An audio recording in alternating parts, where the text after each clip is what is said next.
I'm Heidi with Heavenly Minded Home, and today I am going to share with you how we are landscaping around our property with no money.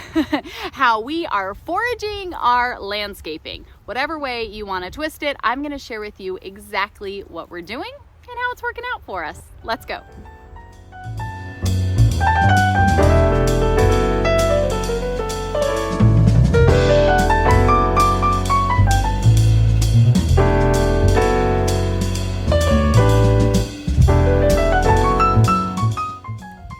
Welcome back to the channel. You know we love sharing all the things homey, homemaker, homeschool, home discipleship, homestead, all of the things. And I'm so glad you guys are here. We put out videos each and every day on all of this. And really super exciting is we have our biblical womanhood study getting ready to start up. So tomorrow we have a great podcast coming out with our Saturday Heavenly Minded Home has a podcast episodes. And then in Sunday's video, I'm going to share more about biblical womanhood. So when you subscribe, be sure to turn on those little bell notifications so you get these when they come out each and every day to fill you in on all of the exciting things that we pray our family ministry can put out to be a blessing and encouragement to you and your family. But I thought today, in the theme of homesteadery, we would talk a little bit about my free foraging landscape things that I have been doing. So we shared with you guys how we are doing a flower farm. We are finally, after 9 years of talking about it, putting our property to use. It is about 8 acres here in Western North Carolina that we rent.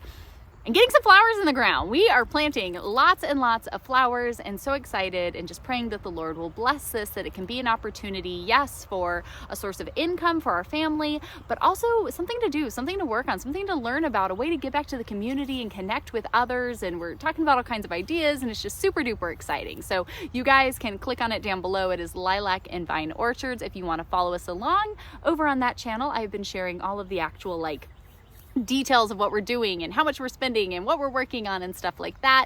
Lily, our daughter, is even helping me out, and she has created a Facebook and an Instagram page to kind of share what we're doing and just some inspiration and gardening type stuff over there. So if that is your jam, you'll have to come follow Lilac and Vine Orchards. But kind of in that process of me finally starting to do some of these things that I've always wanted to do. You guys know I love my plants. I mean, how many houseplant tours have we done? I got all kinds of stuff going on over here. I was a wedding florist for a decade. I've worked in the floral industry since I was 18 years old. And so I just love all of this stuff in general. I love gardening. I love flowers. I love plants. I love working on all this. And it's one of those things that honestly, I usually just don't prioritize it. I would love to get out and garden more, and I have these great ideas and plans, and then life happens and I'm doing a bunch of things and I spend way too much time working on stuff on the computer, and you just got to get your priorities straight. And one of these things for me was getting out and getting gardening. Every year I say I'm going to do more, and every year I don't get to it, and every year my husband goes, you need to get out and do that more. You love that so much. Excuse the wind, because now it's going to be windy. Hopefully we can get through this in the breeze. It's really not even that windy, but hopefully it's not too loud. One of the things I've always wanted to do more with is landscaping in our yard. We do have a great space, and honestly, we don't use most of it, and it's kind of overwhelming and we can't keep up with it. Our son is heavily allergic to poison ivy, and honestly, we're a poison ivy farm, and it's just chaotic. But something I've always wanted to do was to take the bounty of the resources around us and repurpose them for the landscaping that we want. If any of you have landscaped your yard before, you've worked with landscaping at all, you know that it can be expensive, so expensive. And then you have to contend with what will grow in my area, what works for where I'm at, what zone am I, is it perennial, is it annual, right? You got to go through all of the things. And I've always wanted to take nature has no problem doing nature, right? Like you leave something alone and it's just gonna grow, right? You walk out in a field and there's just stuff everywhere. And so I kind of wanted to say, you know what? Let's take what we already have and what's already growing here and repurpose it, put it where we want it and how we want to use it. And I say that every year and I never actually do it until this year. I'm doing it. So this is what I've done to go around and repurpose stuff that's already growing for us here on our property or just in your area. So the first thing I did with wanting to do this was I went around, I just used Google Lens. Honestly, I find it to be far more effective than any of the like free plant identifier apps I've ever downloaded. And I just went around and started looking at plants in our yard that stood out to me, that I was like, that's awesome, I like that. And then I identified it. What is this, right? How does it grow? Where best does it grow? You know, does it need to be in this area where I found it? Does it bloom? You know, what's its life? So I just researched a little bit about each one, kind of wrote them down on my notepad as I walked around and looked up these different plants.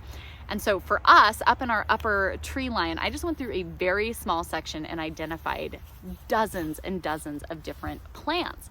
And then I was able to look at those and go, okay, where do I want stuff to be, right? Where would I like to put stuff? What type of stuff would I like to see? Do I want some shrubs? Do I want things that bloom? Do we need trees? You know, like what is it that we need there? And the more that I went around and I identified different plant types and figured out, you know, what best they like, you know, I know they grow here okay, obviously, but, you know, do they like full sun? Do they need a lot of space to spread? Do they need to be able to climb? You know, what is it that they need? I've started kind of mapping out where ideally I would like stuff. And so I found a few tree saplings that we have that I'm so excited about, because I did not realize that these little saplings turn into a certain type of tree that I know I love. I didn't realize they were the same. And so I have ideas of going along the road front in our yard where I would like to transplant some of these trees. So I'm identifying what on earth this stuff is and what it likes, and then I'm figuring out where I want stuff to go. We've got kind of the shaded area in our driveway is kind of weird and kind of branches off. We have the shaded area here that I've never gotten anything to grow in because it's really shady and there's a lot of roots and it's kind of just a pain in the rear. And I didn't want to spend a bunch of money on stuff that might, you know, not actually last and work, right? That's always the worst, when you spend a bunch of money and then it doesn't work out. And so I've never put anything there. So I knew that was an area I really wanted to focus on. There's lots of things I'd like to do, but to get started, I picked this one area here. And then what I did is I went up into the area and I picked a few plants that I identified that fit the criteria. They would kind of be a mixture of what I'm looking for. Ideally, I would like for this middle area here to be like a lush, full, like cottage garden style, you know, space is, you know, big picture where I'd love to get to, but it's going to be a work in progress. And so I went up and I got a Carolina allspice, which is a bigger bush. It gets these beautiful red like blooms on it. It's really, really cool. And there was one that was pretty established up in the tree line that I knew would be perfect at like that front spot. I found some Solomon smooth seal, which I'd never heard of before. Ours were kind of tucked back here in the forest, but pulled out and given a little more daylight, it should have blooms on it, which I thought was pretty stinking cool. Hey, kiddo. And so I pulled some of that down. Next, I went ahead and added in just a northern allspice bush to kind of just give us a little difference of texture there. And then I pulled out one of the small mountain laurels that we have and added that in. I started with just a smaller one. It should grow, it should put off blooms, it should be beautiful. And so these are my first ones here that I went ahead and I went, you know, located them. When you are digging stuff out of the ground that has been growing there, whether it's somewhere else in your yard, maybe it's in a random field, or it's somewhere that you can be foraging, right? Now, I'm not talking about going around and vandalizing everyone's stuff and stealing all their bushes. I promise that's not what I'm advocating for. But there are many places where you can get free plants and propagate plants, fields and sides of roads and things where stuff are growing and nobody cares. They're just going to come through and mow it all down. That's the stuff we're talking about, that we can lovingly relocate to a place where it can be cherished and cared for. So that's what I'm talking about. See, we went ahead, we went up to these. You want to dig out as much of the root ball as you can. Anytime you move a plant, it's going to go through a little bit of shock, okay? You're disturbing its whole everything. That's to be expected. So when you're digging these up, you want to think about that, and you want to make sure the bigger a plant is, the more established it is, the bigger the root ball is going to be. And so That's why you want to get stuff that is a little bit smaller, that isn't, heavily woven, intricate root system that you're going to be just completely destroying. The more damage you do to the roots, the more likely that plant is going to, be to kind of struggle. And so like the Carolina allspice, this one is a little bit bigger. So I knew I wanted to go a wide way out from the base to make sure I got a good chunk of root.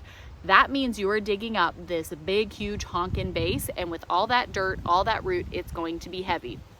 I had my wheelbarrow right there, so once we got it up out of the ground, we just kind of heaved it into the wheelbarrow and took it where it needed to go. Then something like the smooth Solomon seal, that's a teeny tiny little thing. I just got the little chunk, again, making sure I got more than, just the little stem.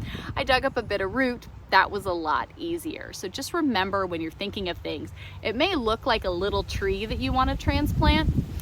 The root ball for that can be massive and weigh a ton. So not only is it going to be difficult to get up out of the ground, but you're going to leave behind a huge hole in the ground wherever you take that from. So just something to remember as you are transplanting stuff.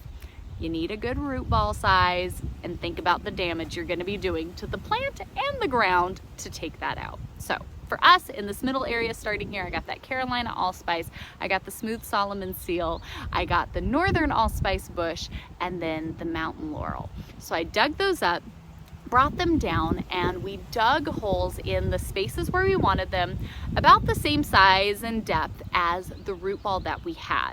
So to make sure that where the plant was already used to being above ground, it remained above ground. And then we got those into the ground there, making sure that they were kind of set up how I wanted them to.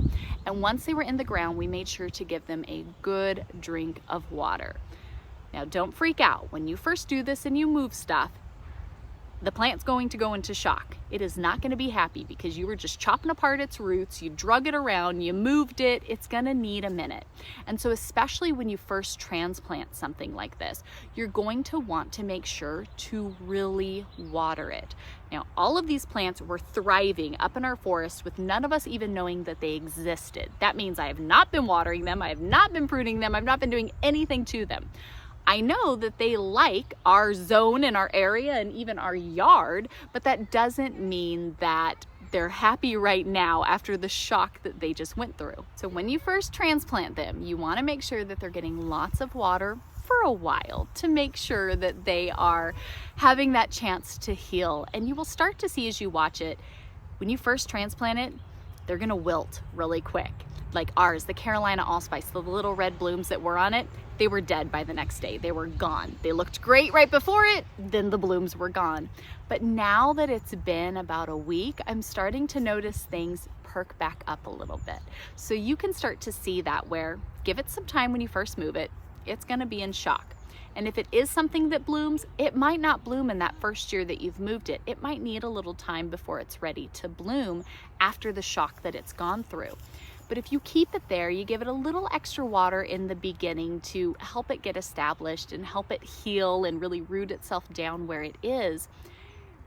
As soon as you start to notice new growth, right? You notice the leaves aren't wilted anymore. It looks like it's coming back alive a little bit. And then you start seeing those little sprouts of new growth. You know that you're onto something and you've got this. That's what we're looking for. And so I really recommend, again, that you just you don't want to saturate something so much and soak it that it's just sitting in water all the time. You want to make sure it can drain and do what it needs to. But I go out every evening and I just give all of my transplants a little bit to drink every night. Unless it's rain that day, I give it a little bit. And I've been doing that for about the past week and really starting to see, again, the wilting went away and I've got a couple little shoots, I think, that are working their way out. So I'll continue on for a little bit longer just to make sure that it feels like it's getting established in its new home. But then after that, the great thing about this is, again, these plants have been thriving on our property for a long time without us even knowing about it. So I know that they like it here. That means that they've done okay and they have sprouted and grown and gotten established with the amount of rainfall that we have, with what we already have going on. So aside from some like crazy drought or, something that might happen this summer, which I doubt, aside from something like that happening, once they get established and I see that they're growing and they're looking good, I can start going and, maybe only watering them every other night. a couple times a week, once a week, and then kind of just let them go and use whatever it is that the Lord gives us. They should be okay with, and they should be growing strong and doing good with basically no help from me. That's what we're going for there. So I got that centerpiece there done, and then I even went ahead and just sprinkled some like poppy seeds and stuff just to add a little extra in there to maybe kind of fill it in. Again, I would love to see the center space, like dream is to have like thick, lush, cottagey garden right there in the center, but my husband keeps telling me to pump the brakes. We'll get there when we get there. For now, I'm so excited to see my transplants that I did move. They're happy. I think they're really starting to root in and come to appreciate their new homes after all of the damage I did uprooting them and moving them somewhere else. But it was so cool to be able to go around, identify some plants, and try it out, right? You could always try something small and try moving it and see how it does, right? If you find a little sapling or some little sprouts, you've got a little bush, maybe you don't get the big, huge honking one out yet, right? But going around and finding these little sprouts that most people usually honestly feel are nuisances, or taking different plants and propagating them and getting them to grow and using them in your space is honestly just free forage landscaping. That's what I've done with those. Remember the vlog I had the other day with those really, really pretty climbing roses? I saw, I think I identified them as the Virginia roses is what I think I could best find. A lot of people just call them roadside roses. And they're essentially these very long, vining out, beautiful, like garden rose looking little tea roses, little tiny ones that just grow wild out here. And my brother had cut down some excess growth at the end of our driveway so we could actually see to turn out onto the road. And there's all these roses back there, and I just fell in love. They're so pretty. Well, then I started looking around our property, and I've actually found them a few places as I've kind of dug behind other plants. I'm finding more of these vining roses. And so I think these roses would be so pretty. We have around our little patio space where we've been eating so much and spending time out there. We have just cattle fencing that we've used posts to put up and be a very inexpensive fence solution. But it's not the prettiest, right? It's just metal posts and cattle fencing, which whatever, it works, it serves its purpose. But if I can make it a little bit prettier, that sounds like a lot of fun. And so what I've done is I have uprooted a bunch of these roses, and I need these to root in the new space that I have for them. Now, roses are usually pretty great to get them to grow new roots. There's a lot of ways that you can propagate plants. You can take just little cuttings and little pieces and create whole new plants. Again, it takes some time, so don't expect this like perfect lush landscaping overnight, but if you're patient with it, it can be a huge payout, especially when it's not costing you any money. And so I took a bunch of these vines and I have planted them around our yard where I would like them to eventually grow and climb all over the fence. And so now I need to give them about a week or two to start growing some roots. So you literally, if you have rooting hormone or something, you can always dip the stem into that, but you take the very bottom of the stem, make sure it's, fresh and cut, you've got a healthy vine there, and put it down into the ground. Now, any, fertilizer, compost, rich organic material that you can add to it. Our soil, we have great earthworms, great, already activity and organisms down there. So I'm really hoping that we will see some root growth growing here soon. I went ahead and put these down into the ground and kind of left the vine there and kind of worked it up onto the fencing. Now, it looked beautiful when I first put it up. All of those flowers have drooped. They're not happy anymore because of the shock to the plant, right? Just like the ones that I transplanted earlier, the roses are gonna do the same thing. So they have gone through shock. The flowers are not happy anymore, but that doesn't mean that the vine, right, that base isn't still great. It is still green, it still looks beautiful, there's life in it. So I've got, a section of stem down into the ground, and I am just making sure every day I'm giving it a nice, thorough drink of water. I've planted it in spaces that they're not just in the direct sun all day, because that can be a lot on a plant, especially that's going through shock and needing to root. We don't want to just put it out in the blazing sun all day and, wish for the best. it's in a space that is, you know, kind of shaded, so that way it gets some light, but it doesn't just have the sun beating down on it all day. It's got some space down there in the soil. I'm making sure every day it's getting watered really, really well. And in 1 to 2 weeks, the roots should start to grow, and I will be on a high watch to see the first new sprout hopefully start growing here on these vines. So hopefully by the end of the summer, we'll really start to see some life coming off of these rose vines and start to fill in our fence. Lord willing, next year we'll really start seeing some beauty there in the fence. Again, if I had thousands and thousands of dollars to go buy amazing plants to fill out our landscaping, that would be fantastic, but most of us don't have that. So it's not going to take care of everything and give me that finished image that I want right now, but for a little bit of effort, a little bit of work, and no cost to us, I can propagate these plants, I can relocate them, put them where I want them, give them a little time, a little TLC, and then we should have some gorgeous plants growing all through our space. And they're plants that I know that are gonna do well and come back for years and years to come because they're from this area. They were already thriving here and have been here for a long time. So if I get them a good space, make them happy, and let them go, they should be happy to keep on keeping on with very minimal effort on my end. So that's what we've done to start so far. Again, having those plants in our middle area, adding the rose vines around the yard. There's so many more that I want to do, and I'm trying to pace myself. I'm also experimenting a little bit. I've got a couple that I'm putting into pots that I kind of just want to watch and see how they do in a container, and looking at things and how they can be transplanted and how they can be repurposed and reused. I think something that is so sad is we've seen with just modern, urban, suburban, you know, type setup where developers just go through areas, we clear everything out, we build what we want to build, and then we bring in landscaping plants. But I'm like, but what about all the stuff that was already growing there, right? What about all the natural stuff that was already there and had been thriving for years and years and years? What about that? Well, we cleared all that out and we brought in this, and then you're constantly having to replace stuff and figure out what works and what doesn't work and go through all of that. Why not use what the land in your area is already growing, is already just caring for and is thriving? Why not use that in our landscape and bring back more of that natural, local, foraged goods? And so that's what I really want to do in our area. Hello, love. You have water running down your shirt. Yeah. It's okay. It's okay. It'll dry.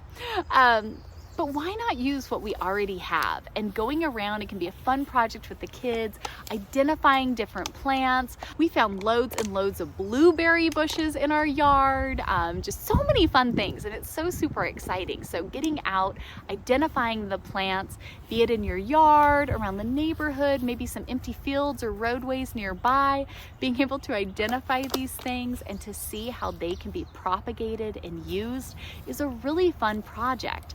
And then you get to learn how to tend to these plants. It's really not that difficult, right? You get to tend to them. You show them a little bit of love and care. And we all love going out and kind of watching ours and seeing, are the leaves wilted anymore? Is there any new growth? And then waiting for those first blooms after we've relocated something. And knowing that not only now is our space getting a little more lovely and enjoyable for us, but we have the memories of bringing it out and watching it go from a little sapling and growing up, and those first blooms we finally got. I think the whole process, it can be such an adventure when we really, you know, look at it that way. And so we've been enjoying it. I have more that I cannot wait to do, and I thought I would share with you guys. So if you've been wanting to do maybe a little landscaping, or you like it a little more natural and local to your area, I think foraging some stuff to relocate and use in the landscaping of your yard is a great way to go about that. So if you have any questions, let us know what plants you're finding down around your property. So anyways, we will be back here tomorrow with a podcast episode that I'm so excited for. Very, very, very important conversation that parents, we've got to be having this conversation. So be sure to subscribe, tap the bell notification so you see that when it comes up tomorrow. You want a little something else to watch? Might I recommend this video right here? Otherwise, I'll see you tomorrow on the podcast. Bye, friends.